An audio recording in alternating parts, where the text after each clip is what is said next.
coronavirus, whatever you want to call it, people working from home. And the purpose behind the whole webinar series, these next three, the first one last week and the next today and two more after this, is really kind of share practical learnings that I have had as a leader for 25 years, whatever it's been, things that I did wrong back in 2008 and 9 during the financial crisis in terms of the way I led or really didn't lead back then, how I made decisions, which is what we talked about last week, and how I'm doing things now in hopes that somebody watching this will be able to not make the mistakes that I made in the past. And today's going to be a little bit different. After I just mention a few things around communication, I'm going to bring a couple of our team members in to share their experience. But here's the caveat to this. The two that I have on here, we have not prepped for this at all. I've asked them both to be as honest about the positives and the areas that we still have gaps and need to improve as much as possible. I don't want them holding anything back. The whole purpose is learning for you and learning for me. And if it was scripted, what's the point? So a couple of things. I just want to go back really quick, mention a few things about this idea of communication, and then I'm going to bring Caitlin and Jennifer in to share their experiences and so forth. So a couple of things. Let me go back actually to last week, since this is our second installment. The things that we talked about last week, and if you haven't really seen it, make sure you go back. It's on demand. You can get to it off of our website or off the original landing page that you got to. We talked about 5 things last week, and that 5th one was communication. But I want to just take you back for a second. Point number 1 was, in times of crisis, it was about the way we make decisions, or the way I made decisions in the past, versus the decisions themselves, right? Often we make decisions behind closed doors. That's what I did back in 2008 and 9. And the impact of that for any leader is uncertainty for their team, questions, assumptions that come out of their team. The second point was, in times of crisis, the decisions don't make us, they reveal who we are. So think about it. If you've been preaching people, preaching leadership and all these things, and then the decisions in times of crisis are completely not taking any of that into consideration, it reveals who you really are as a leader, whether you're a business leader, an HR leader, or you're all leaders, right? So it'll reveal who we are. Similar, the third point that I talked about was that in times of crisis, our decision is either based on purpose or it shows our real purpose. So if it's based on purpose, and if our purpose is people, will it show that? Or does it show our real purpose as leaders? And is it maybe saving our own butts, right? Making sure that we don't have to take a pay cut, but everybody else has to take a pay cut. It will show who you really are. And then the fourth one that I talked about is, in times of crisis, failure is where you decide to stop.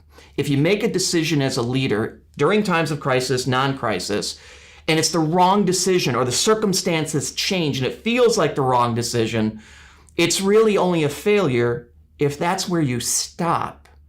A good leader will be able to shift, will be able to act swiftly, will be able to change swiftly, but has clarity and vision on where you want to take your business, your team, whatever it might be.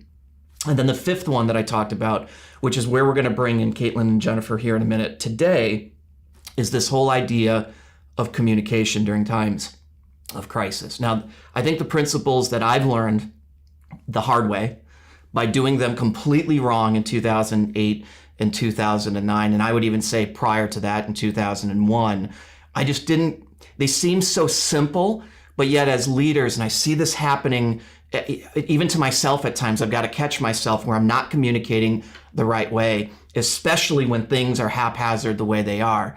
This is really critical for leaders. So there's really 3 things that I'm going to talk about in terms of what we're doing that maybe it'll help you as you engage with your team. Or if you have a leader that's just not there, share this with them. I mean, that's a possibility as well. So there's 3 things I'm going to talk about. How we communicate in terms of the methods I'm using and why I'm doing that. And then we'll talk to Jennifer and Caitlin to see if it even matters from their perspective. From my perspective, it seems to be working. The second thing is how often we communicate as leaders in times of crisis. And then the third thing is how much we communicate in terms of the information itself. And that's a tough one, probably the toughest one. Look, in the day of social media, we live in a bubble, a glass bubble, right? A fish tank, let's call it that. Everybody can see in. So the question is, do you want to share everything and be authentic, or do you want to not share and have your team decide what's to be shared? Think about that for a second. If they're uncertain, if they're not sure of where the organization is going, if they're not sure of you as a leader, and you choose not to share because you want to protect your own image, your team at some point, somewhere on social, somewhere with somebody, is going to share their perception of what's going on. And I learned that back in 2008 and 2009, and even a little bit after that. You're better off just sharing exactly where you are, what you're doing, how you're doing it, and so on. So let me talk about a couple of these in terms of what we share and how we share, the tools we use, and so forth. One of the things that we've all kind of grown accustomed to right now is Zoom or some other video tool. And Facebook Live is something that I really kind of have gravitated towards, but for workplace, Facebook for workplace. And I am communicating as much as possible. If I go back to 2008, I mentioned this in the last video. I made decisions behind closed doors, came out and delivered decisions, shocked everybody, and then I went back to my office, closed the door, and continued to keep the door shut. If we think about it, when we've got remote workforces now, when we've got, crisis going on, as a leader, I don't care if you're leading one person, no people, you're still a leader within the organization. We have got to make ourselves visible. So I went from making decisions behind closed doors to keeping the doors closed. So now I've taken a completely different approach to that. So when you think about how I'm communicating, number one, it's live as much as I can. So a video like this, usually the P3 is pre-recorded, edited, and the best version is put out, at least the best for me, right? We'll leave it at that. But when I'm communicating with my team internally, through Workplace, through Facebook, I prefer to do it live for three reasons, right? Think about an interaction with somebody live. You can watch their body language. Are they slumped? Are they showing confidence? Do they have clarity or not? We know that's a big part of communication. Second is our inflection in our tone, right? That matches up to our body language. So if I'm excited and going high, does it match my body language? And it's the third thing is what we say. So it's kind of how we view somebody when they're talking. It's how they're actually delivering the message. And then the last piece of that is the message they're actually delivering. And I really didn't think about that. And I know there was a story I was reading in, I don't know if it was the Wall Street Journal or someplace yesterday, where one of our big retailers in one of their states, because of the mandated shutdown, they emailed terminations to their team. Now let's think of that, right? All you got was the text. There was no context behind it. There was no explanation. There was an explanation. I read it, but it's completely different when you're communicating with somebody live through a video like this. So that's number one, is that authentic live video. Secondly, these are basics. Instead of using email, we're all using some level of instant messenger. We happen to be on Teams here. So we've transitioned everything away from email just about onto Teams. And there's something about being able to click video when you know somebody's available, click call without having to pick up the phone, and have that connection. So I'm doing that as much as possible. And then third and lastly, if I have to, I'll send an email. But here's one of the approaches that I've taken in using any of these methods. So we use a tool called the Predictive Index, and it's all about behavioral assessments and understanding how somebody's wired, the information they actually need, the way they need to be communicated to, how much they need to be interacted with. So when I'm choosing the communication method, so to the whole team, it's always live video as much as I can. But to the individual, I'm choosing the method that I think best resonates with them based on the way they're actually wired. So that helps me figure out, do I use video? Do I use phone? Do I use instant messenger? What do I actually use? So the methods that we're using, it's as close to being live as possible, and then moving away from that. Using email as a last resort. The other thing is, on Mondays now we're doing these virtual coffees, bring the entire team together. I think I may have mentioned this in the last video. You've got dogs and cats and kids and all this other stuff, which I think is awesome. We're also continuing all of our team meetings via video, and we're also continuing our leadership training that we do within the organization via live video. That's the best way to communicate. So the second thing, so number one is the methods. Live, as quickly as real time. Email by far the last. I think that makes sense. Point number two is how often I'm communicating. I mentioned in video one, there was 3 processes or 3 steps that I follow now that I didn't in 2008, and that caused me all kinds of problems back then, right? Now, as I mentioned, I spend time preparing the team. Here's what's going on based on the changes from the federal government today, the state government today, a business that's a client of ours that's been put on hold. Here's what's happening. So number one is I prepared them with what's going on. Number two is we actually shared with them, right? And I share often. Here's what we're thinking about doing. And then number 3 was listening. What's the response that we're getting from our team? Taking all that into consideration in terms of how much you can communicate. My feeling right now, and again, we'll get Jennifer and Caitlin on here in a second, is that you can't over communicate. So my minimum is once a day via live video. What I'm trying to do is twice a day, once in the morning, once in the afternoon at the end of the day, and then throughout the day we're having our ongoing meetings. This just makes sense. And I've yet to have anybody say you're over communicating. Now we might get some of that from Caitlin and Jen here in a second. But here's the third piece that I'm most anxious about, or should I say I'm most concerned about people not doing what they should be doing.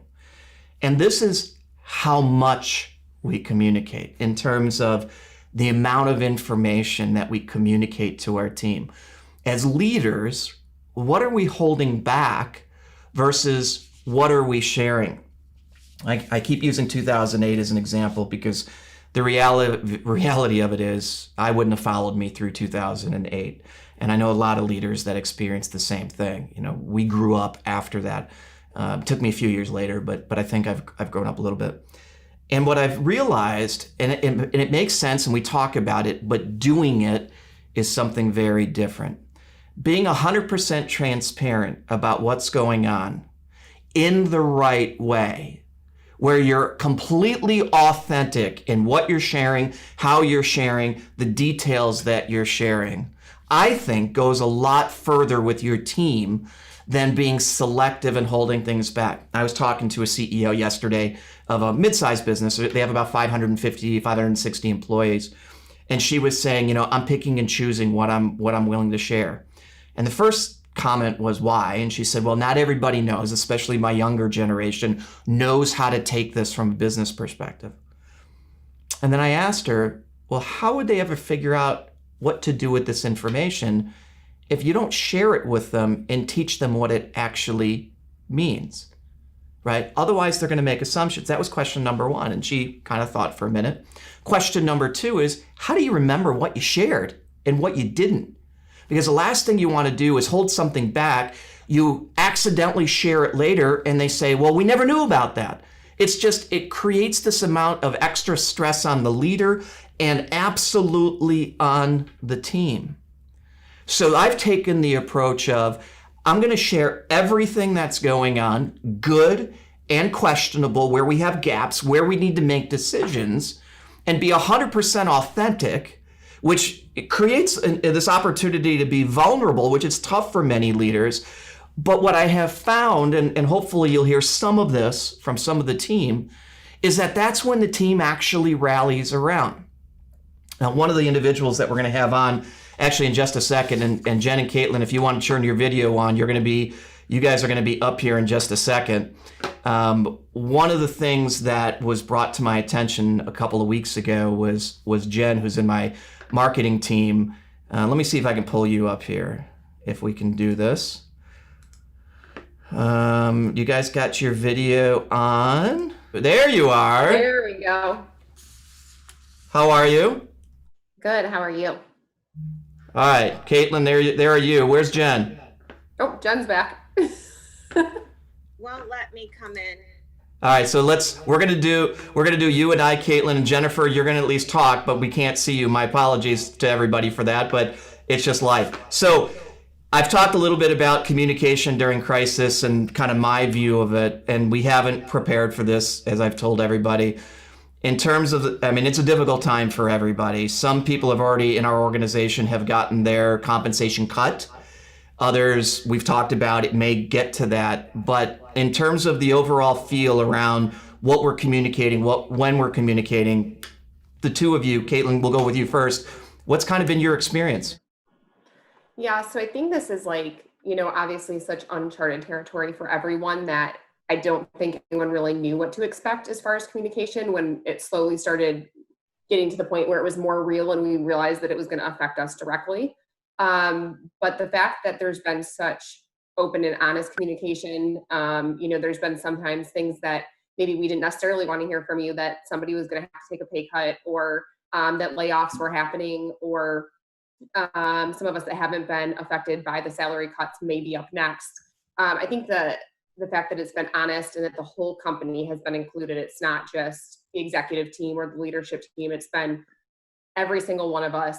There was at one point that we were all in the conference room when we could still be in the office, and we were all right there in front of you, and you kind of laid it all out, and those people that weren't there were on Teams, and so everyone was included. And it was just, I think it's really helped morale in this situation, because I think there was great morale before, but I think it's easy for people to kind of get down or disappointed or feel like they're not part of a team when we can't be together. And to be included with your, like you said, sometimes twice daily communication has really helped, and it's made us feel like we're not wondering what's coming around the corner, but that we know if something does come next, you've already told us this is the next step, and then after that, this would be the next step. And so it's all laid out, and we know that whether we want to hear it or not, we know what's coming. There's no going to sleep at night and being like, oh my God, I hope I don't get a call in the morning or something like that. So the open communication has really just made it easier to work day to day, because we know what's coming next. Has there been some challenges with too much communication, though? No, I don't think so. I think, we talked about PI and what type of communication each person needs. And for me, this has been, I want to be clued into all of it. Like, I want to know what's going on, and that's what helps me. So I think personally, for somebody like me that needs to be involved in all of it, this has been probably the best communication I could have expected.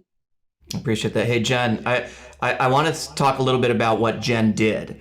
And she came to me a couple of weeks ago and wanted to post on LinkedIn. And I think the first sentence was, I took a 25% pay cut, or I took a pay cut, or something along those lines, which has now gone viral almost to, I think Wall Street Journal picked us up on this whole thing. But Jen, you came to me and asked me if you could share that. Tell me what you were thinking when you asked, or why you asked, and when I said go for it. I think initially, the reason I wanted to share it is because I wanted people to know that other people are going through it, and that they're not alone. The post actually now has 34,520 views and 309 likes and 36 comments. And pretty much, everyone in the comments had said, thank you. This is amazing. Just being able to be relatable to everyone, because quite honestly, everyone is affected by this everywhere. So you can't find anyone who isn't saying that they're affected by what's going on. So just being able to put that out there, and people knowing that, it's happening to everyone, I think is just a sense of comfort in that. So that's kind of what I was thinking. What about these leaders? And again, I've experienced a lot of them, and I did this in 2008, who say, you guys just aren't ready to hear all the information. And if I give you information too soon, you might make, assumptions about it and so on. What would you say, both of you, to leaders who are thinking that? Because there's a ton of them out there that are thinking that right now. I think the open communication that you've given us, I would reiterate everything that Caitlin said. I think people that try to hide it, it just causes unnecessary fear for no reason. And it causes people to panic. Where if you're open and you're honest and you're letting kind of put a sense of calmness. And we see that in our leadership, that you're calm, you're communicating. So in a sense, we feel like everything's going to be okay. I don't know, Caitlin, you may have. Yeah, no, I agree. I think the way that, especially, you do those videos live and you said, you can see somebody's body language versus what they're saying. And that's so true. I think, to see that you're holding it together, that you're calm and you're not panicking. I think if you were in a straight panic, to be honest, it would be a little bit more, it would be harder to be calm about the whole situation and trust what you guys are telling us. But the fact that you're very calm and you're giving us facts and you're going off what, the best source of news that you can give us the information from, that helps a ton. Well, I think the energy is coming from you guys. So from my perspective, the fact that I'm trying to be as authentic with you guys as possible, and then receiving that support back in the decisions you guys are making just makes it easier and easier and easier. But look, we're in the same crisis everybody else is, and nobody's perfect. I'm far, far from it. And so I want some kind of reality out of this from you guys. What do you wish you had in our world here at Qualigens? What do you wish you had more of, less of? Where as a team could we be doing things better from a communication or decision-making standpoint? And you're not throwing anybody under the bus. I've admitted that I've failed many times at this, but now let's get to the brass tacks of this. In my opinion, just because I have never gone through anything like this, back in 2008, I was at home with my babies, raising them. So my husband kind of went through it, but I've never really had to be updated on crisis or the possibility that, the company is being affected by something globally that's happening. So to me, I'm comfortable with how everything is being communicated. I thought it was amazing that, and I think you alluded to this before, we have a section of the company that typically can't work remote because, they're an in-house department, and obviously having to adapt to that. And literally it was a complete change in direction for those people in 24 hours or less, that it was like, no, we're gonna make it work so that you guys can be at home. I thought that was amazing, to be able to you just made things happen quickly and efficiently, that I really don't have any negatives. The only negative I have is this whole pandemic is really a downer. Sure. Caitlin, what about you? Yeah, I think for me, obviously no one's ever been through a pandemic, but I've been through mergers where people, have expected to maybe not know if their job was going to be there, or for news to be funneled down. And a lot of those, like you said, decisions were made behind closed doors, and then people just found out about it later, or you found out that your coworker was all of a sudden not your coworker anymore. And so I think that having been through a situation where you expected bad news, or you knew big decisions were being made, and I don't think it was handled great because it was behind closed doors, having this is like a breath of fresh air. And so I don't think there's really anything that I could expect from the executive team to have done differently or be doing differently at this point. And I didn't pay you to say that, either one of you. It's true.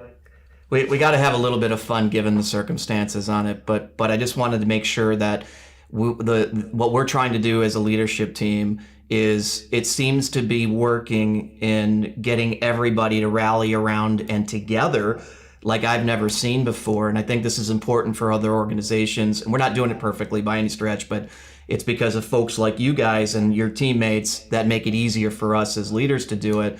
But I'd rather just share it. Look, here's the situation. Here's what's going on. And it seems like it's making a difference, at least this time. Absolutely. Yeah, definitely. Good. Well, I appreciate you guys sharing a little bit. Sorry about the technical difficulties, Jen. We'll get you on another session. But to everybody that's watching, I just wanted to share a little bit on our experience, the experience of the team. Next week, I'm going to talk about your remote. Now what? What do we do to continue that? Does it continue after the pandemic is over? Some of the decisions that we're having to make that you're probably going to relate back to, and what's our thought process. Doesn't mean we have the solution yet, but again, it's going to combine a little bit of this decision making, a little bit of this communication. And then the fourth video will be, okay, leadership opportunities, planning for what happens after the crisis. Because if we're so short-sighted about only dealing with the crisis, we got to do that. We got to be looking beyond so that there's some clarity of where we want to go after focusing on paying our salaries, paying our bills, and all that stuff. So thank you for joining. Again, Caitlin, Jennifer, thank you for being a part of this.